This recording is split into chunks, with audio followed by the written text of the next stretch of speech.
Hello friends, நான் உங்கள் யுகேஷ்.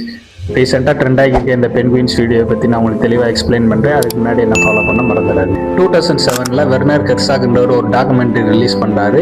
அதோடைய நேம் என்னன்னா encounters at the end of the வேர்ல்டுன்ற ஒரு டாக்குமெண்ட்ரி ரிலீஸ் பண்ணுறாரு.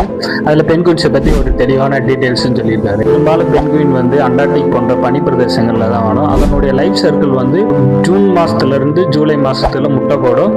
ஆகஸ்ட் மாதத்தில் வந்து குஞ்சு பொரிக்கும். அந்த குஞ்சு வந்து ஒரு பஞ்சு போன்ற அமைப்பில் இருக்கும். அதனுடைய ஆயுள் காலம் வந்து 20லேருந்து ஒரு 30 வயசு வரைக்கும் இருக்கும். பெரும்பாலும் ஆண் பறவன் தான் முட்டையை வந்து அடக்காக்கும். இப்படி இருக்கிறப்போ ஒரு பெண் குயினை எடுத்துட்டு வந்து ஒரு இடத்துல விட்டுடுறாங்க, தனியாக விட்டுடுறாங்க. அதுக்கடுத்து ஒரு கொஞ்ச நாள் கழித்து திரும்பவும் போய் அந்த இடத்துல அதனுடைய கூட்டத்துக்கூட விட்டப்ப அது அந்த கூட்டத்துக்கூடையும் போகாமல் உணவு தேடியும் போகாமல் தன்னுடைய பாதையை மாற்றிக்கிட்டு உயரமான மலைப்பகுதிக்கு தான் இறந்துருவோன்னு தெரிஞ்சும் கூட அந்த பெண் குயின் வந்து அந்த உயரமான மலைப்பகுதிக்கு போகுது. இதை வந்து ஒரு டாக்குமெண்ட்ரியாக ஃபைல் பண்ணி அவர் வைக்கிறாரு. இந்த பெண் குயின்ட்டேருந்து நான் ஒரு லெசனை கற்றுக்கிட்டேன். The moral of the story is you decide your life. உன்னுடைய வாழ்க்கை நீ முடிவெடு.